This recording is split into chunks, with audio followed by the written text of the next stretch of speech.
Big Blue Breakdown, Louisville Beatdown Edition. Your host, as always, Matthew Lyle, joined by the one, the only, Buck Nasty the third. How you doing today, Mike? I'm doing great, man. It's great to celebrate a huge win. You don't have to worry about those birds talking about you anymore. Hashtag bird box. You know, you're absolutely right. That was the only bird box I wanted to see.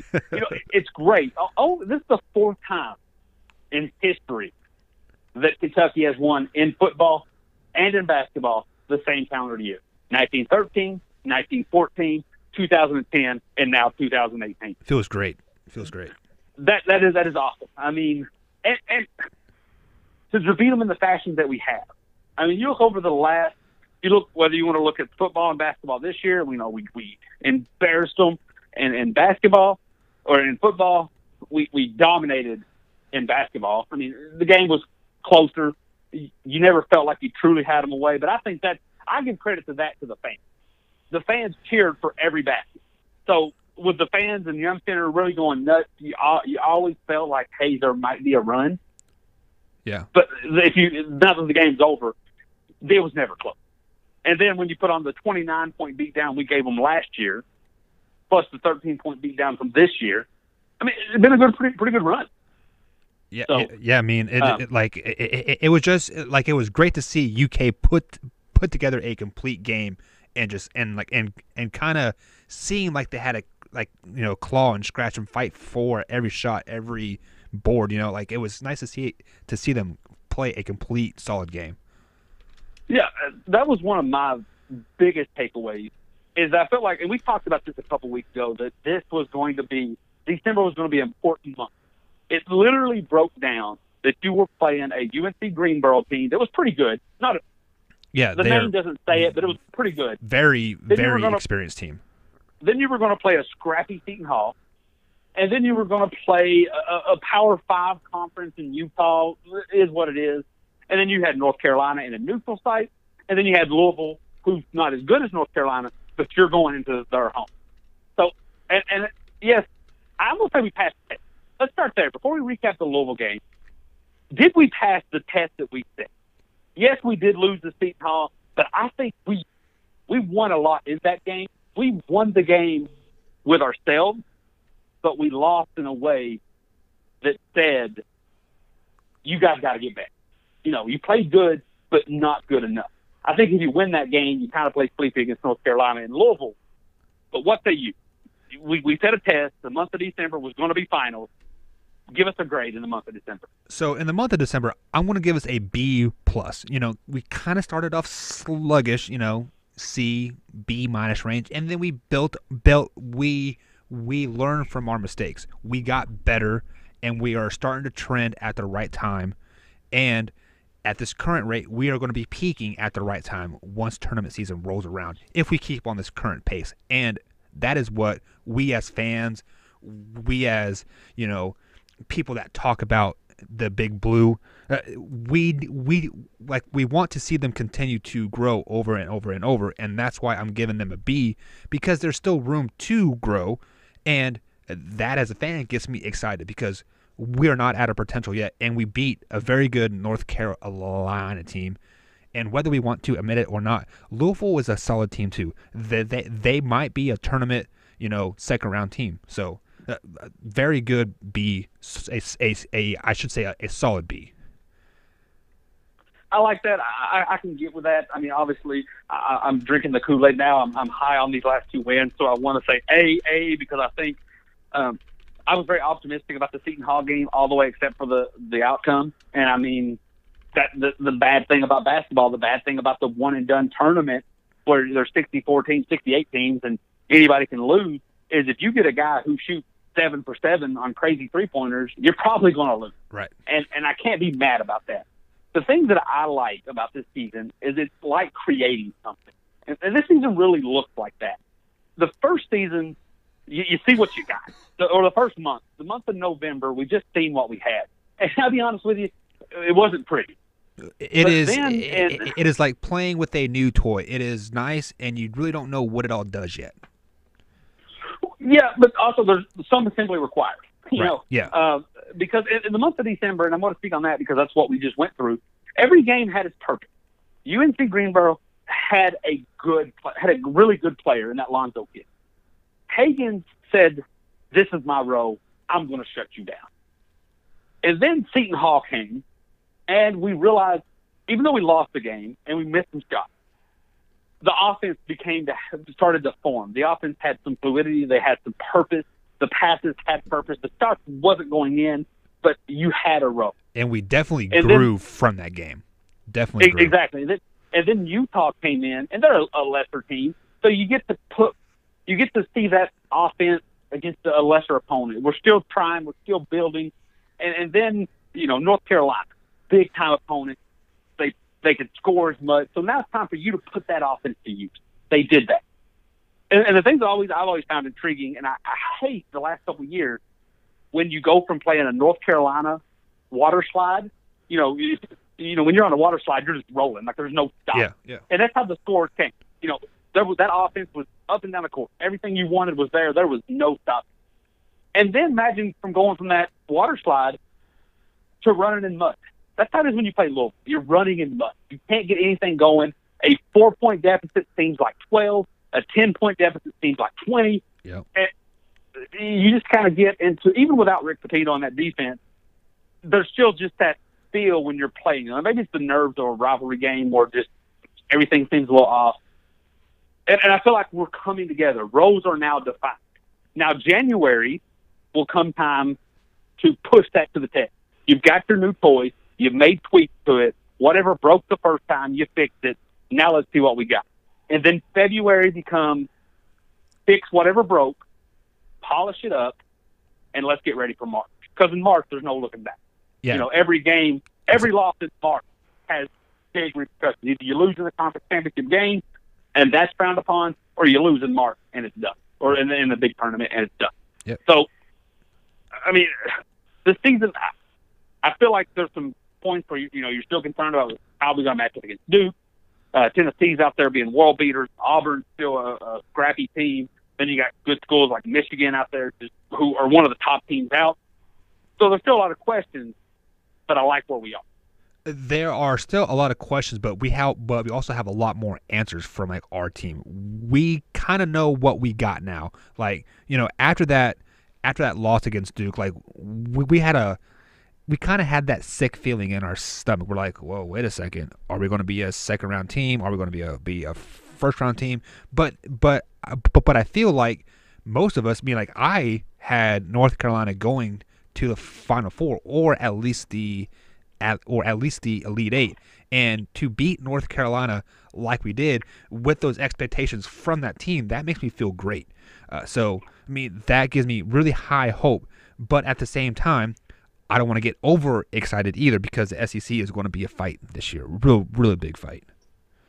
It is, and I think fans are going to have to adjust because typically when the SEC's been down, 4 or 5 losses in the SEC get you put at about a 5 in the tournament. But if you look at some of the other 1 seeds in the past, you've had 5, 6 losses. Mm-hmm. And 5 and 6 losses in this SEC isn't going to be that bad.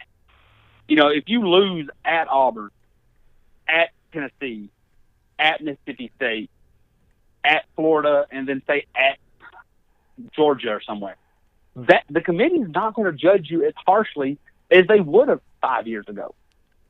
So I think we all have to keep our heads up. When we go into Auburn, when we go into Tennessee, when we go into Florida or Vandy, those normal trip-up spots, we have to, and we do fall. If we lose, whether it be by 3 points or 12 points, you have to say, okay, that's a part of the process. This is what happens when you play in I know people's going to be mad, but when you play in a basketball conference, when you play in a conference that's going to put 6 to 7 teams in the NCAA tournament, this is what happens. This is what Duke and North Carolina and those old Big East teams, that's what you all had to go through. You lose 3 or 4 games, you go on a 3-game losing streak, and you bounce back. Typically, you go on a 3-game losing streak in the SEC, it's done for. But now, you go on a 3-game losing streak in the SEC, you can bounce back because you're still a good team. And I think that's my Yeah, and I kind of want to almost say it might be expected for us to lose 2-3 games in a row in the SEC just because the SEC has gained so much depth over the last couple years. With like Auburn doing good, Ole Miss, and then Tennessee, and then the Gators always seem to be a scrappy team too. So I mean, like, I think it's kind of expected from people at ESPN, CBS, the people that make the tournament seedings. Like, hey, the SEC is not just a few teams. Like, they're a very deep conference now. Yeah, I'm right there with you. And to be honest with you, now obviously I'm not going to suggest this happens. But if we just take care of business at home, we're going to be okay. Right. If we lost every road game ahead of us, we're going to be we're going to struggle. It's going to hurt us. Don't get me wrong. But you would finish with 9 losses. But if we won every home game, you would beat a top-ranked Kansas. Mm-hmm.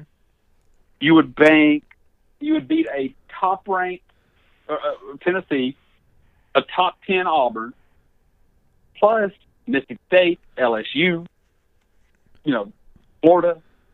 You would still get some pretty. You would have a decent resume, and your losses wouldn't be that bad. I mean, losing at Vanderbilt or at a Florida year on their down would be kind of tough to swallow. But if you just took care of your business at Rupp, you're going to be okay. So I think that's one thing that it's an adjustment period. SEC's better. Kentucky doesn't have that Anthony Davis. So it's going to be an adjustment period, but I think we're going to be okay. Yeah, and I have to agree with everything you said. Even if we drop one game at home versus a Tennessee or even an Auburn, right, I would still be okay, batting 800 at home. Absolutely. So let's just dive into this Louisville game. Give me 3 takeaways from the Louisville game. So the first thing that comes to mind is our guard play is really starting to elevate. Since the exit of Quade Green, Hagens and Hero are starting to play more loose, starting to have fun, starting to play like the recruits that we recruited to come to Kentucky and be a dominant figure. Second take is on it was mid first half when we got that ridiculous offensive foul call on that 3-point shot. I am surprised Cal did not lose his cool. Like, I think Cal knew if he lost his cool, he would lose the team, and then it would be a sluggish, slow-paced game, and he did not want to play that. So I think Cal is learning how this team works. Just kind of like a have them play, get in the flow, and don't get upset over a bad call or a missed call. Second thing is Reed Travis, I think, is probably the unspoken leader of of that team. You can see even when he is on the bench, he is encouraging people, saying, "Hey, yes, you had a great big dunk. Now get your butt back and guard." He is that tough-nosed guy that this team needs to kind of hold everything together. He is the glue per se, and hopefully he can stay out of foul trouble. It seems like he gets some ticky-tack fouls, but once he figures that out, learns how these SEC refs are going to call the game, he'll be perfectly fine. So those are my big 3 takeaways from the game. So to touch on some of those takeaways.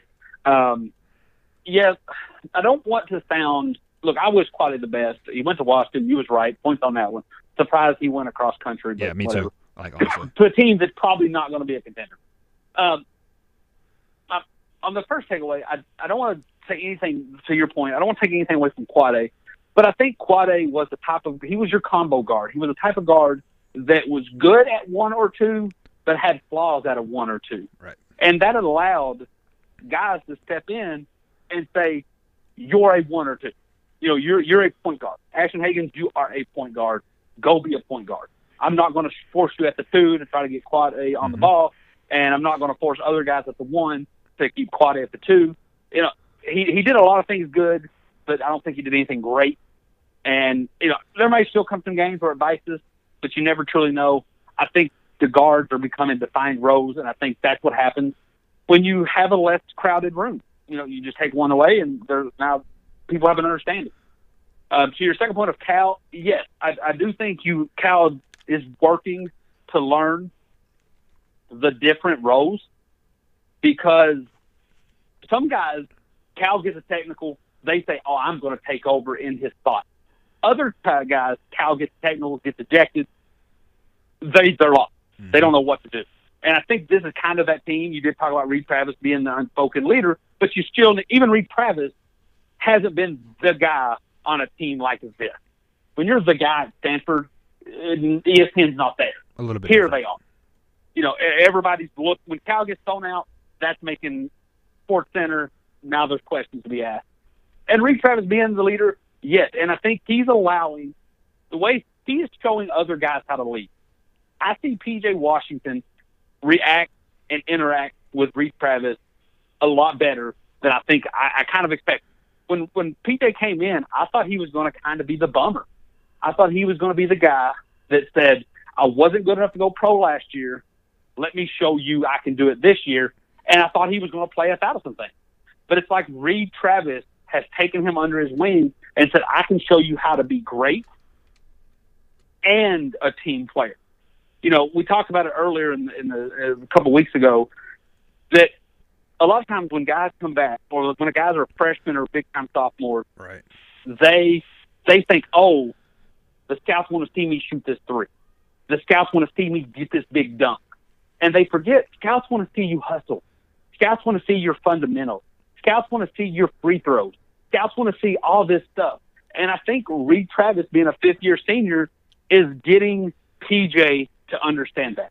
And he's smart enough upstairs to understand how to relay that. It was said a lot by Dan Dockett and Jay Billis yesterday that P.J. Washington was the best player, but the numbers didn't show it. Like in yesterday's game. Yeah. He was so influential, but he only had 4 or 6 points. You know, he was so influential, but he didn't have all the big blocks or big dunks, but he was doing the little things. He shut down their best shooter. Comparatively speaking, I mean, when you're a scorer, you're still going to put up 17, but he stopped it from going to 30. And when that happens, that's what the scouts watch. And I think PJ's understanding that. And it's getting him better, and it's making us better. Some real quick things I like to do when I'm talking Kentucky: the good, the bad, the ugly. The good is their offense.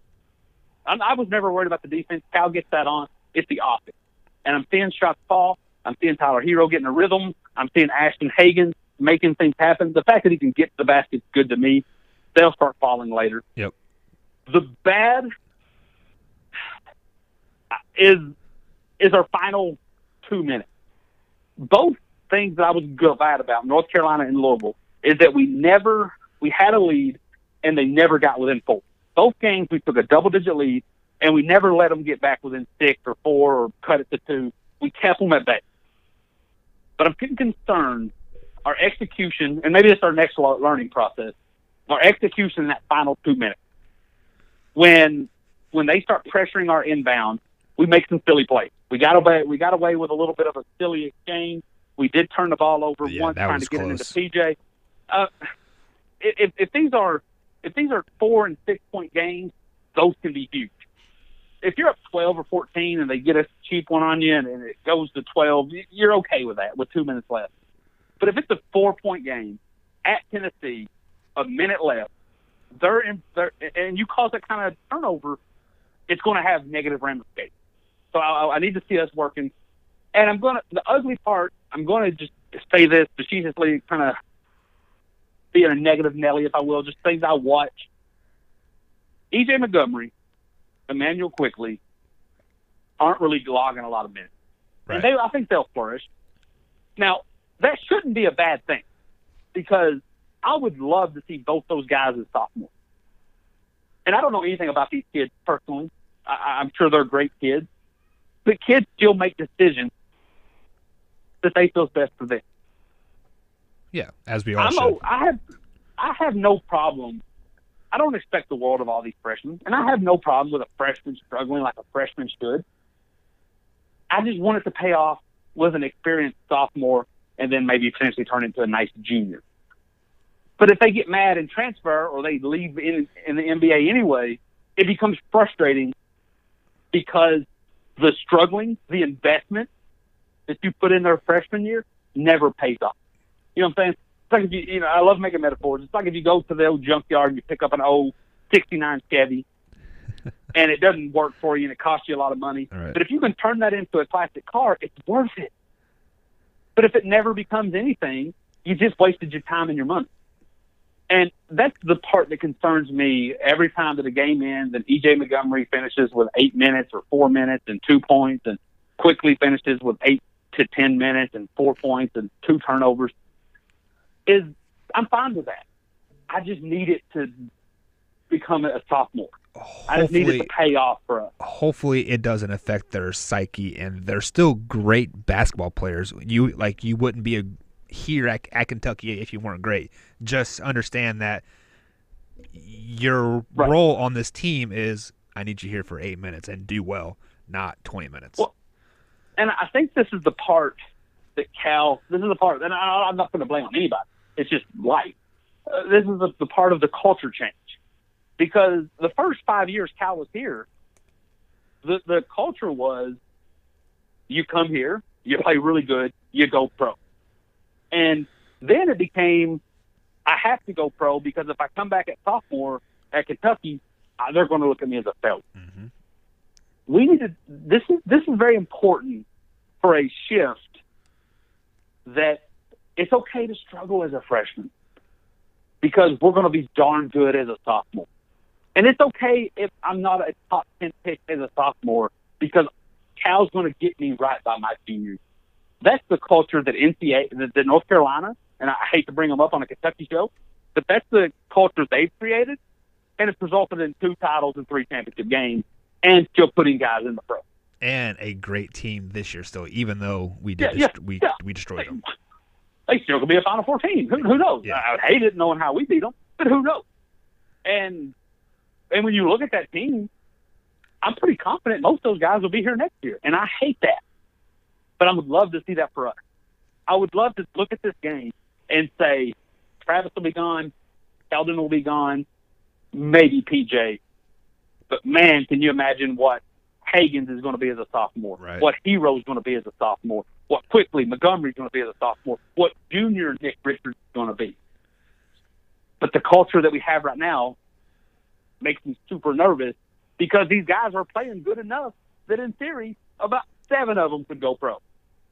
Yeah, and I am going to echo everything you said, but hopefully, Cal can kind of change that culture a tad bit, Well, and I also think with the NBA draft rules changing, that you can go, enter yourself in the draft, and if you don't get picked in those first 2 rounds, you can come back to like school.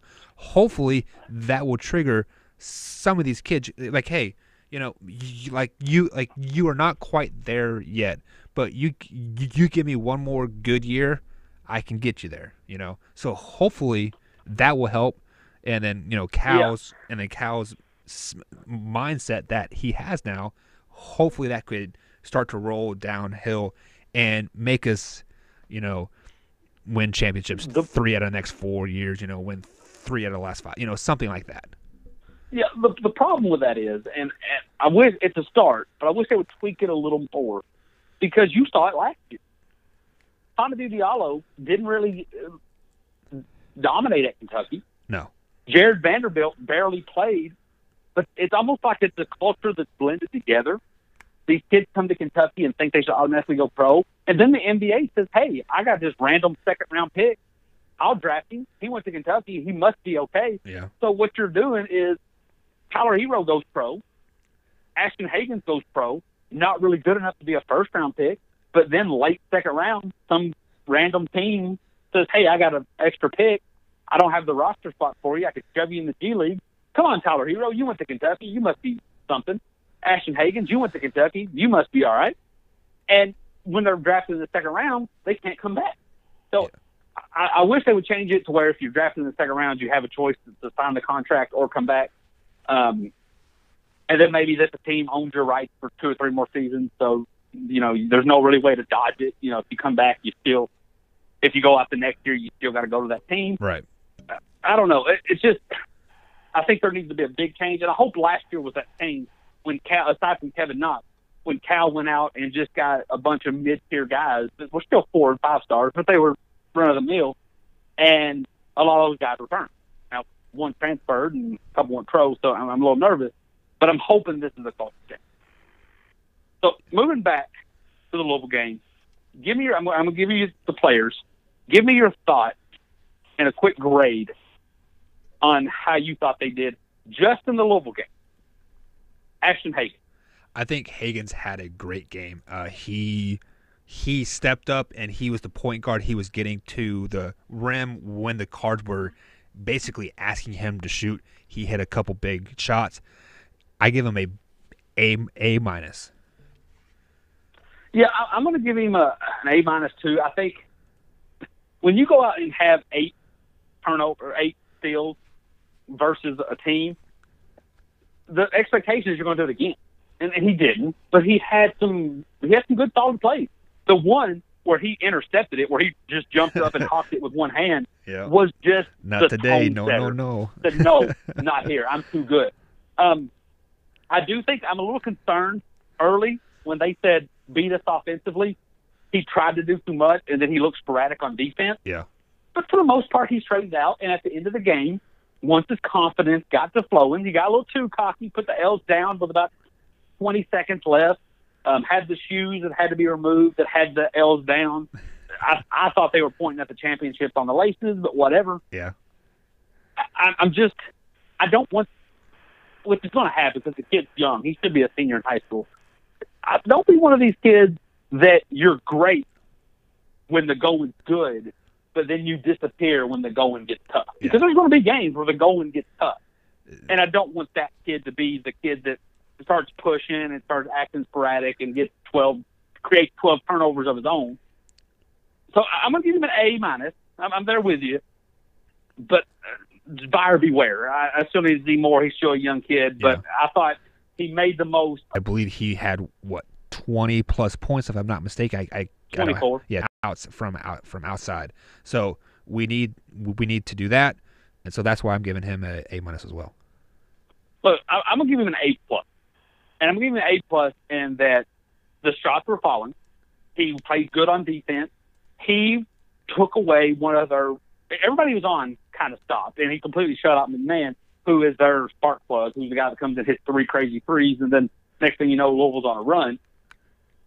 Rick Chapman brought up a good point, I think, before the North Carolina game, that everybody wants Tyler Hero to be the catch-and-shoot type of guy.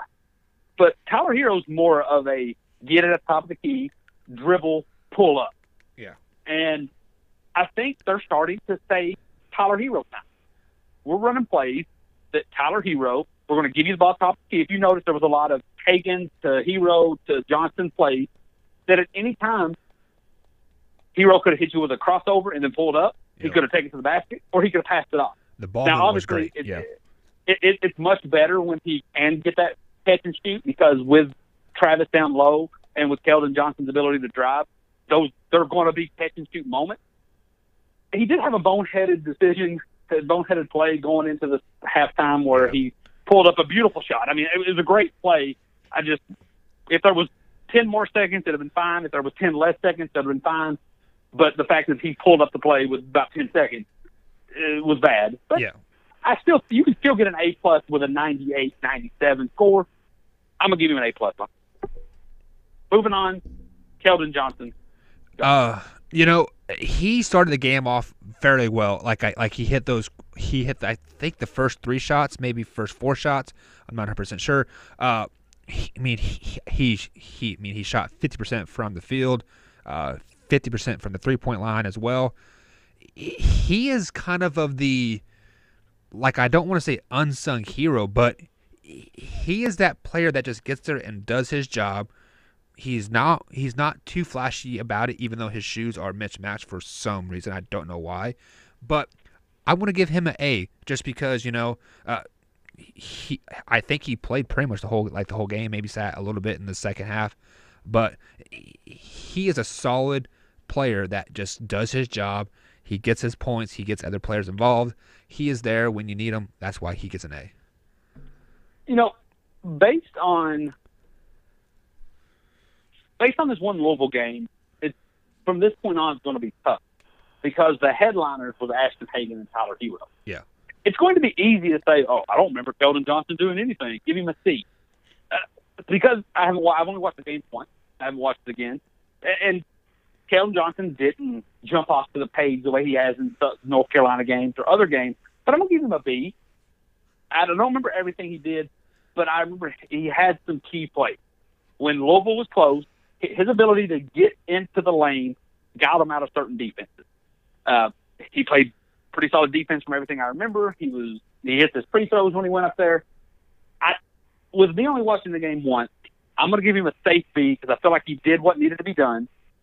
And I don't want to penalize him because he didn't overshadow Hero and he didn't overshadow Hayes. Because this is college. We need everybody to step up. This isn't the NBA where one star can get it done. And we needed Hero to get going. We need Higgins to get going. We need all these guys to get going.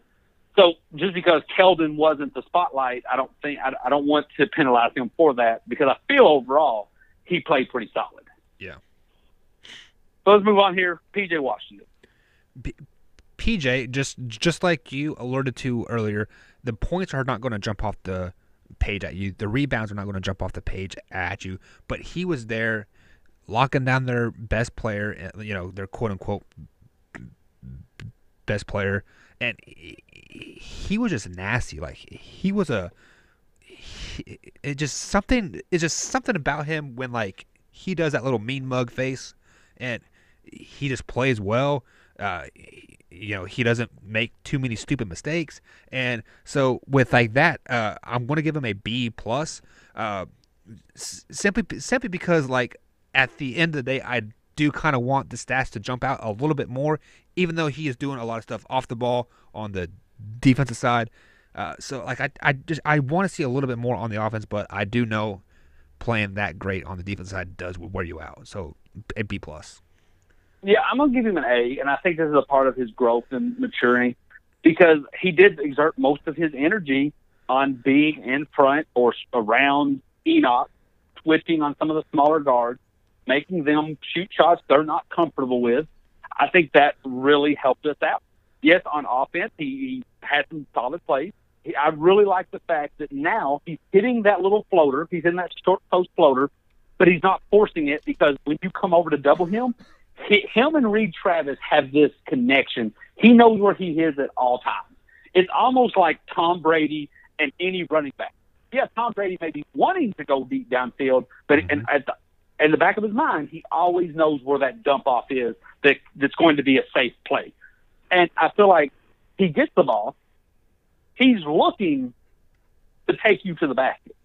But if you do something to stop it, he always knows where Reed Travis is. And I think that's a beautiful thing. I think that's going to be very important for us. So I'm going to give him an A. And they're definitely clicking really, really, really well. I'm really surprised about that. Speaking of the devil, moving on, Reed Travis. Reed Travis, he is playing great. I like what he's doing. I think he had 9 points with four boards. The only thing I'm concerned are those fouls. When he gets those 2 quick fouls, he sits out early, and then it kind of gives the opposing team a little bit of air to breathe. So that's why I'm going to give him a B- on that game, not because he is not a force down there in the paint. He was some great post moves. He was sealing out the guy from Louisville, slipping my mind, but some of those seals that he had were great. It's just I need him to watch his fouls a little bit more. See, I'm gonna give him an A-, and I think I get what you're saying there because it does look like he gets some fouls early, but I think everybody's okay with that because when he picks up early fouls, that's when Cal gets his mandatory put E.J. Montgomery in time. But he's also smart enough to say, I have no fouls. I'm going to play aggressive. I'm going to bully you a little bit because I'm bigger than you. I'm stronger than you. I'm older than you. I'm smarter than you. I'm going to bully you. He is So when that strong. third foul comes, he says, "Okay, I'm going to play smart now. I'm going to take the things I've learned over the last 4 years, and I'm going to play smart. I'm going to let you have a crazy shot. If you make it, great for you. If you don't, rebound for me." So I think he's smart enough to know how to turn that on and off, and I think Cal kind of trusts him. That's why when he picks up if there's anybody who picks up the third foul and saves the game, it's typically him. Yeah. Because I think Cal. Now, when you get to that fourth foul and there's still a lot of time left, sure Cal's like scratching his head and wondering what's going on. But for the most part, I trust Reed and his experience to get through that. But in this game, I mean, he had a couple of good blocks. He was putting in. The flow of the game really didn't show that he needed to do too much down low, Right. but he made some great passes out of it. For the first time, except for maybe Anthony Davis, sophomore Terrence Jones, Nerlens Noel before he got injured, and then Karl Anthony Towns, do I feel unnervous when he catches the ball in the post and a double team comes? So many players, last year's team with P.J. Washington, Nick Richards, Gabriel, Playa Jones, all those guys, when they got the ball down low, I was just saying, please don't dribble it, just get rid of it. Especially Winion Gabriel. He Yeah. always scared me to death every time he put the ball on the ground. When Reed Travis has the ball, I am confident he is going to make the smart play and just throw it out. Just kick it out. And there's some great plays that come of it. I feel like even though he's not the tallest guy, he's not like 7'2" and he sees over everybody. He just has that vision that makes me at peace. Has that sixth sense kind of like. And then, of course, watching it from TV, pressed to the max, we're not there. I mean, you probably got to give bonus points and just the benefit of the doubt that after every play, every timeout, every foul, every stoppage of play, he's breathing in leadership to these guys. Yeah. And that's intangible. You can't put a score on that. So I'm going to give him an A-. That's our starters. This is where it's going to get a little more trickier. We're moving in. Emmanuel Quick. Didn't play a whole lot. Didn't score a whole lot. What was your takeaway? Seeing the few minutes that he did play, he had one score, a couple assists. Like he does it. Like I don't think he likes coming off the bench. Like it is hard for him to get into the flow of the game. So it just like he needs to learn his role. Like learn like, hey, it's okay to come off the bench. Like I'm still in the game. I'm still scoring. I'm still doing me.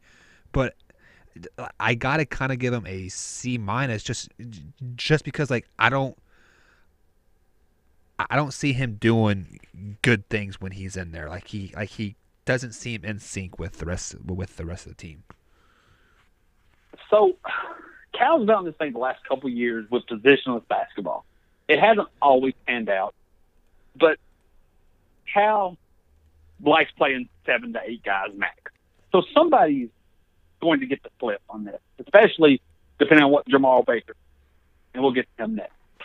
So I don't want to be too harsh on Quickly because of that, because I don't want to fall prey to the culture that we just talked about, where he's a freshman, he's a point guard, under Calipari, where's my 20 points? I look at him, and I'm going to give him a B+, because what didn't happen. When he came in for Higgins, the world didn't fall apart. Good call, yeah. And I think that's the expectation. That's a realistic expectation for freshman point guard. The world didn't fall apart. Especially Cunningham non-starters. Right. Cunningham didn't go nuts. They didn't go on 10-0 run. And I'm sure it's a whole team effort, but the fact that, and he's a bit of a change of pace. Higgins has his offensive struggle, but when Quickly comes in, if you play teams that has one main guard, and he spends his energy on offense trying to get around Higgins, and Higgins is a beast on defense. Let's not forget that. Right. But then on defense, you get to take a break because you don't worry about Higgins offensively. So you're kind of playing back, you're kind of looking, that's where you're resting. But then Quickly comes in, And you don't get that much of a break on offense because Quickly can still play some defense. He can still get in you. But then when Quickly has the ball, you have to be up in him. So I think we're going to see this. If everyone buys in, if this role starts happening, Higgins is your guard, Higgins is your man, but Quickly's a nice guy to have. And you saw it down the stretch.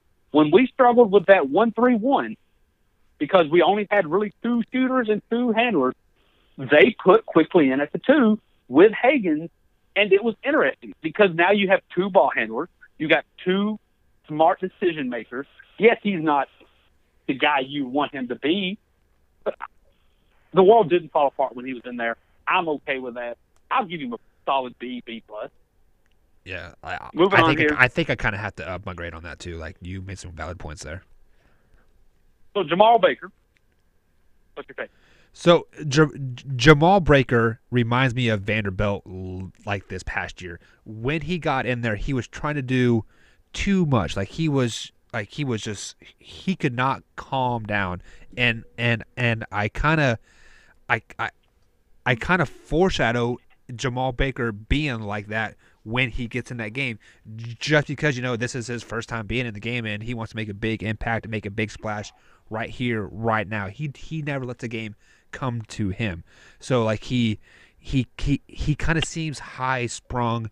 He just needs to calm down and relax. So that's why I'm going to give him a C, just because he doesn't need to be that explosive, a big dunk, a quick 12, 13 points. Just let the game come to you, bud, and relax. Go with the flow. So maybe I'm too optimistic. Maybe I'm drinking the Kool-Aid too much here. But I'm going to give him a B-. And the reason that is, when Vanderbilt came, it was later in the season.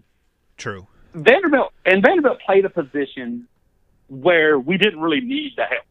That 3 position really was fine with Kevin Knox and some of that depth. Gabriel coming out there hitting some threes. Vanderbilt came in and didn't really have anything consistently that said, I can keep him out there. So all we heard about Vanderbilt was he was a great passer, but he was out of shape, and some of his he wasn't used to playing with his team members, so his passes were airy. Sometimes, and then he was never a good scorer, and due to his fatigue concerns, he couldn't give you much on defense. So there was no reason to really stick with him. Now, if he came back for a sophomore year, I think we'd have saw some great things, but he didn't. Jamal Baker, though, he's on the court for one reason: to hit 3 points, much like Ryan McMahon was for Louisville. The difference is when they're not falling, Ryan McMahon had to come out. He took 1 3-pointer, missed it, couldn't do anything else, had to come out. Mm-hmm. Baker is giving you solid minutes on defense. Baker's saying, hey, Cal, I know you put me out here to score, and I'm not scoring, but I'm playing defense. And the dude's essentially a freshman who's less talented than Quickly. I think we got to hold him to such. The world wasn't falling apart when he was out there. Yes, he did try to rush his shot, and I think that's completely different. Everybody was on the train when he hit those 2 nice shots versus Utah when the game was decided and defense wasn't really being played. Now you got solid defenders, you got good players, and they know he can shoot, so they're trying to run him off the 3-point line. But he's still giving you positive minutes. Now, when we get to March, if the threes aren't falling and he's not giving you anything positive, he may not be losing anything, but if he's not giving you anything, I'm fine putting him down, cutting his minutes. But let him get in the rhythm. He's still playing solid defense. There was times he was guarding the point and nothing happened. He did good. He did his job. He did hit a 3-pointer, and he only missed 2, so he was 1 for 3. The 2 shots he missed were a little hurried, but it's not like he's shooting you out of the game. So I'm going to give him a B-. Still trying to, like I said, try to change that culture because I think he's going to be a heck of a shooter become his junior year. Pick up some defense, man. That's always been the problem when we got these guys who are expert shooters or typically like the 10th man on the roster. They can't give you anything else. Jared Polson was a decent 3-point shooter, but up until his senior year, gave you absolutely nothing on defense. Baker can. I'm okay with. The only thing I'm hoping that he doesn't do is he doesn't try to force stuff, like force the game to come to to him. I just want him to know he is in the game, and if a shot's there, take it, but don't try to force anything. And I think that's one thing I like is that he's aware. I mean, he did take a bad shot both in North Carolina and in the Louisville game, but they were both brushed. He popped his wrist. He didn't follow through, and he becomes aware. He has a horrible miss, and he doesn't shoot again. That's fine for his role. Tyler Hero misses a couple air balls. You need him to keep shooting because you know what his role is. Yeah. Baker's role is just to come in, don't mess up on defense. If you get us 3, 6, 9 points, great. So I'm okay with what he's giving us. I'll give him a B. All right, EJ Montgomery. I'll say EJ's kind of rough because when he's in there, I don't notice that he's in there because my eyes get drawn to Reed, Travis, or a Hero. Like honestly, so when EJ's in there, he just doesn't make that big impact on me. So like I really can't justify giving him a grade one way or the other because I can honestly say that I didn't really watch him play. So I mean, he did have 2 points and 2 boards in 9 minutes of like time on the court. So with that, I mean he's got to get a B just for just a point to time on the court ratio there. But other than that, I mean I really can't justify anything that I said. So floor's all yours there. So you're going to notice a trend here. Same thing I've said with the last 2 guys coming off the bench. And I want to be a part of this culture shift where it's okay to have a freshman year. And I think this team, even though we have freshmen in the starting lineup, this team, especially with our big PJ and Reed Travis, it shows you it's okay for him to be a freshman. And when you're a freshman big man, first off, I think that's the hardest thing to judge because there's not comparatively speaking, if you compare every high school basketball player in America, there's not many 6'10" and above. Right. So if you take it here in our hometown of the Southern Indiana area, you give me somebody who's 6'10", he's going to dominate pretty easily. Oh, easy. There's not a lot of 6'10" guys walking around. So you got bad, you got bad form. Doesn't matter. You're 6'10". Can't hit a shot. Doesn't matter. You're 6'10". Can't shoot a layup. Doesn't matter. You're going to get enough shots because you're 6'10". That doesn't work in college because every team has a 6'10" guy, and they're probably pretty good because it's Division I college. So they got to be super hard to judge. If you get a 5'10" guy who's dominating in high school basketball, he's probably pretty good. Yeah. Because everybody's 5'10" or higher in basketball, even in high school. Right.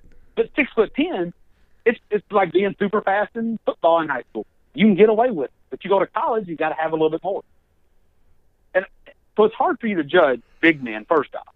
So the most important thing you said to me there was you didn't notice he was in. And as a freshman big man who's trying to find his way, I'm okay with that. Because if you notice he was in, it's because he's making mistakes. True. Very true on that one. So the fact that he can come in for Reed Travis and TJ Washington and you not notice it, I'm okay with that for now. Now, to go back to my earlier little rant, I need this to pay off for me. I need next year EJ Montgomery to be a 20-point guy. You know what I'm saying? I need next year EJ Montgomery to be a rebounding machine. Yeah. I need next year to be – I need sophomore EJ Montgomery to show glimpses of Anthony Davis. I'm being cheeky when I'm saying that, but I need this to junior EJ Montgomery. Whatever. I need this to pay off for me. But I'm okay with it now. I'm okay with this little investment now because I don't know it's going to be. Hopefully it pays off. So I did forget one, but this is the one I kind of will be a little harsher on. Nick Richards. Okay. What was your grade? So when Nick was in there for those 5 or 6 minutes that he was he was in there, he kind of seemed lazy to me. He did not go after the boards. He was not really looking for the ball down there in a post. It almost like it hurt him to be in the game. Like, he I kind of feel like he is checked out on the season because he's only getting 5-6 minutes in a game. Is Nick the odd man out this year? It's kind of looking that way. But I like Nick from his freshman year, and hopefully he can kind of find that little swag that he had last year for those kind of late toward the season. That's the Nick Richards that we need to come. So for this game, for his lack effort on the boards, lack effort of really wanting the ball in the post, I gotta give him a D. So once again, call me overly positive. We did talk about this when Quad A transferred out, and I don't want Nick to leave because Nick Richards, I think we need him for some time. We were going to need him to develop, and he's one of those guys that if you can keep him here as a senior or at least a junior, I think it's going to pay off. Mm-hmm. I'm going to go back to our last player, and I'm going to give him a C, and it's because I did notice when he was in the game, both ways. He had a nice little block.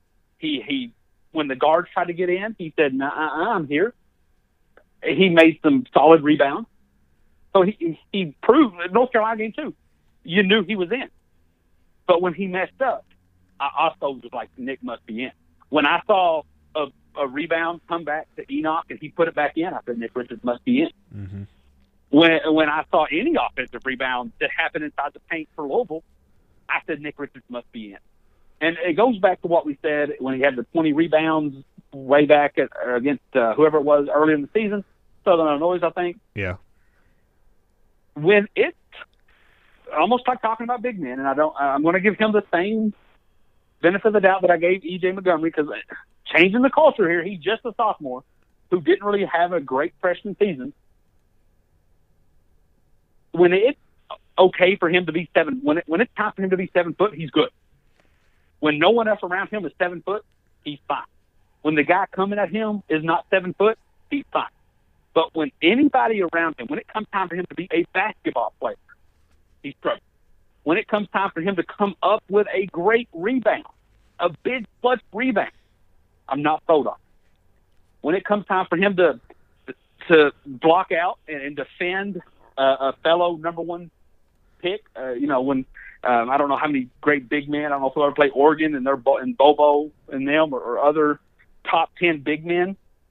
I'm concerned because when he loses the fact that he's 7 foot tall and it comes down to just basketball versus basketball, mm-hmm. I get very nervous.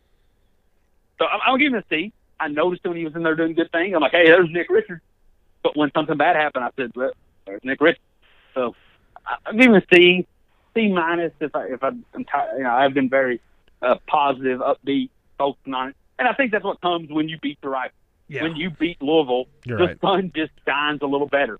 Those missed free throws, it didn't look so bad. Mm-hmm. Those missed shots, they were almost it's much more positive. Yeah. So ask us again if I'm struggling, Bama, and we might be yelling at the top of our lungs about one missed free throw. Or a little bit more harsh. A little bit more harsh. Yeah. We might give T.J. Washington a C because he went 9 for 10 from free throw line and we lost by 1. We might be much more harsh or unforgiving in a loss. But when you win versus Louisville, as the wise man once just said, winning cures all. It does. So we spent most of our time following basketball. For those who don't know, and which is probably nobody because we haven't made an announcement yet, but we're going to start pumping out 2 days a week. We're going to start doing with conference play is consistent. You get a Saturday, you get a Tuesday game. We're going to do 2 shows a week, really kind of split the time on that, give us more opportunity to break down the games that we've seen. I don't want to be that show. I don't want to be that fan. I don't want to say, hey, basketball's great now. Forget about football. We do have a big game Tuesday. Keep it quick here. We've kind of broken this down. We're breaking this down already. Kentucky, Penn State. Quickly, Mike, give me your thoughts. Give me your expectations. Give me your outcome. Well, from what I've hearing, or like I guess have not heard, everybody from Kentucky is playing. Snell's playing. Allen's playing. So Jordan Jones is out but that's not him choosing. That's something he has. I mean, he's not eligible. Right. But I believe he is the only starter that is out, if I'm not mistaken. So I'm really looking forward to a very competitive game. Like I look for us to do what we did earlier in the season versus Florida and kind of just dominate the game. I mean, I don't see any reason why we shouldn't, quote unquote, dominate the game. I mean, we have all of our top guns, we have everybody that we need, and I just don't think Penn State is really that good. Yes, they are a 9-3 team. They are ranked number 12 in the nation. But I think they're overrated, and I think that's why the Cats win by 16, 17 points. Well, I am excited if what the SEC has done to the Big Ten in this early bowl season is any indication of what's to come. I'm very excited because Auburn Purdue 63-14. Ugly. Probably making Brom wish he would have took that Louisville job. And then, yes, it was an undermanned Michigan team, but I'm going to tell you, if everybody says, hey, Michigan got embarrassed by Florida, but their top 4 players were sitting out. If the difference between winning a national championship and getting dominated by Florida is 4 starters, you probably weren't going to win a national championship anyway. So, and I hope Penn State players sit out. I don't anything to get, because here's the thing. Yes, basketball season's here. To me, the 2018 football season is over because we will not play another game in 2018. Yep. That season is over. Yes, this bowl win will go towards, or loss will go towards the 18 record, but everything, when I sit down and watch that game, 1 o'clock, Tuesday, ABC, the entire time I'm thinking 2019. Yeah. Because this 10th win helps 2019, helps the future of these Kentucky Wildcats. 10 wins and a Citrus Bowl trophy will help 2019, 2020. Wearing that Citrus Bowl's ring going into those recruits home here in the next few weeks to finish out this recruiting year, that's going to help a lot. Exactly. When I watch these offense, yes, Benny Snell's going for the record, and that's 2018. But when I watched, but having Benny Snell talk about how he chose Kentucky, that's one of the best decisions he made, is going to help us. Seeing what A.J. Rose, what Terry Wilson, what Lynn Boat, what those receivers can do, everything I watched them go against that Penn State defense, I'm thinking 2019. Josh Allen, but I like Josh Allen, so he's going to have to change it up to stop their quarterback. I'm drawing a blank on his name. Josh Allen's come out and said he's going to have to rush the passer a little bit different because he is more mobile. That's going to be Josh Allen's future. Josh Allen dominated 2018, got the Defensive Player of the Year award. Let's see. This is going. If Josh Allen dominates this game, number 1, 2, or 3 pick without a doubt. Well, I watch this, I think he's projected to be number 3 now. Like, he could easily be a number 1 overall pick. He is, but if he goes out there and struggles or gets hurt, or then there's all the combine. The NFL looks for reasons not to pick people. Yeah. So, but if he goes here and dominates, that his name, a player being picked 1, 2, or 3 at Kentucky from Kentucky is going to get recruit attention. I agree. Everybody else, Jordan Jones being out, he's a senior. I wish he could have played. I thought he made great bounds on the field and off the field this season. Was well overshadowed by Cash Daniels and some of those other guys. But let's see what Chris Oates has. Let's see what Watson has.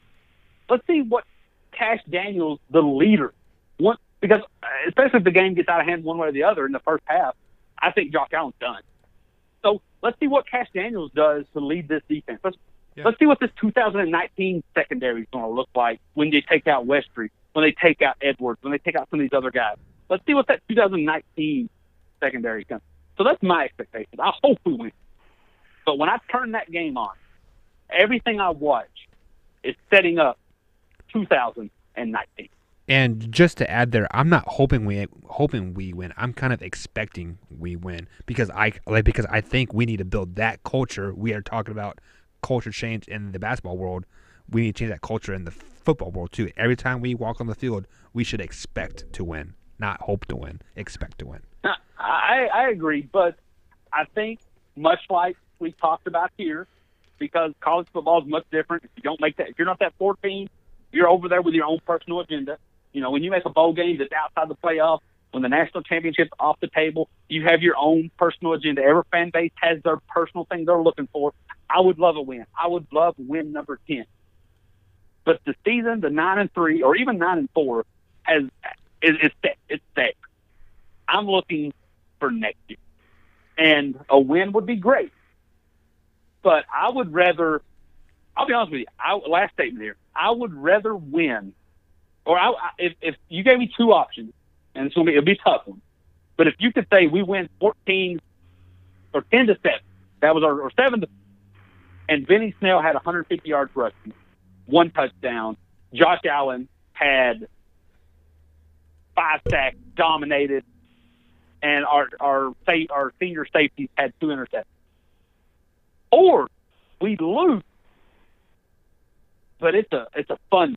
We lose 45-38. The defense struggled, but they made some plays. But Terry Wilson came out, threw 5 touchdowns. Lynn Bowden had 12 catches, but we lost. I'm always going to pick a win, but I'd be concerned because that Benny Snell and that Josh Allen combo is not going to be a thing next year. Yeah. You see it all the time in football. A team may lose, but they do something in a bowl game. A player steps up in a bowl game, and then it just sets off their career. So, you know, and as much as a loss, I would hate it to see Terry Wilson. It's a Big Ten defense. That's a nice defense. And it's not like we're going out here against Central Michigan. To see, or even Louisville, to see Terry Wilson put up 5 touchdowns, to throw for 400 yards, to see Lynn Bowden with consistent catches, or to see freshman receivers come up with 2 big touchdowns and just kind of take that step forward.